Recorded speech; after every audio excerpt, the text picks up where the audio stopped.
स्वातंत्र्यवीर सावरकरांची जयंती आज सर्वत्र उत्साहात साजरी केली जाते आणि त्यातच ठाकरेंच्या शिवसेनेचे नाशिकचे उपमहानगरप्रमुख बाळा दराडे यांनी खरं तर थेट राहुल गांधी यांनाच इशारा दिल्यामुळे कुठेतरी महाविकास आघाडीमध्ये हा चर्चेचा विषय ठरतोय।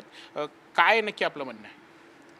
आज स्वातंत्र्यवीर दामोदर सावरकर यांचा जन्मदिवस आणि आज भगूरला त्यांच्या जन्मस्थळी जाऊन आम्ही सहकुटुंब सहपरिवार त्यांना अभिवादन केलं, त्यांचं दर्शन घेतलं आणि वीर सावरकर हे नाशिकचे भूमिपुत्र होते व भारताच्या स्वातंत्र्य लढ्यामध्ये त्यांचं अतिशय मोलाचं असं योगदान होतं। त्यांनी अभिनव भारत अशी एक क्रांतिकारी संघटना तयार करून, सशस्त्र संघटना भारतातली पहिली तयार करून त्यांनी आपल्या स्वातंत्र्य लढ्यामध्ये अतिशय मोलाचं असं योगदान दिलं व असे महान व्यक्ती आमच्या नाशिकचे आहे, याचा आम्हाला सार्थ अभिमान आहे। व आमच्या नाशिकचेच एक ॲडव्होकेट मनोज पिंगळे सर यांनी याचिका दाखल केली कोर्टामध्ये व येत्या काही कोर्टाने त्यांना समज बजावले राहुल गांधींना व राहुल गांधी नाशिकला पण येणार आहे महिनाभरात 2 महिन्याभरामध्ये अशी मला माहिती आहे। तर माझी राहुल गांधी यांना विनंती आहे, इशारा आहे की त्यांनी महाराष्ट्रात नाशिकमध्ये यायच्या अगोदर त्यांनी महाराष्ट्रातील जनतेची माफी मागावी, संपूर्ण हिंदुत्ववादी जनतेची माफी मागावी।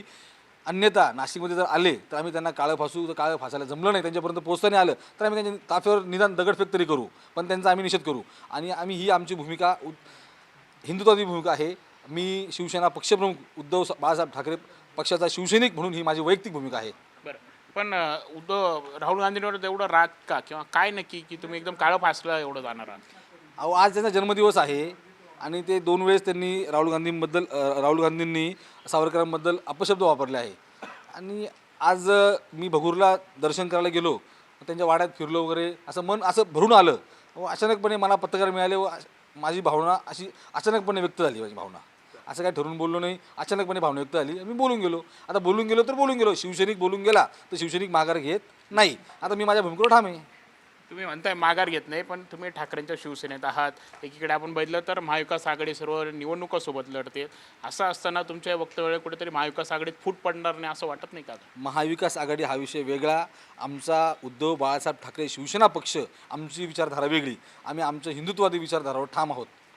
त्यामुळे ही माझी वैयक्तिक भूमिका आहे, एक हिंदुत्ववादी शिवसैनिक म्हणून, एक बाळासाहेबांचा शिवसैनिक म्हणून, उद्धव साहेबांचा शिवसैनिक म्हणून ही माझी वैयक्तिक भूमिका आहे। बरं, आता तुम्ही भूमिका तर मांडलेली आहे, त्यानंतर कुठे तुमचे वरिष्ठ नेते किंवा यांच्याशी काही फोनवर बोलणं वगैरे नाही, माझं कुणाशी काही बोलणं झालं नाही। मी रस्त्यावर साधा शिवसैनिक आहे, माझा वरिष्ठांकडे माझा नंबरही नसेल, माझं कोणाशी बोलणं झालेलं नाही। बरं, पण यानंतर आता वरून जर तुम्हाला याबद्दल काही स्पष्टीकरण देण्याची जर पुन्हा वेळ आली, या वक्तव्यानंतर काही वाद आता परत निर्माण झाले, तर काय तुमची भूमिका असणार? माघार घेणार?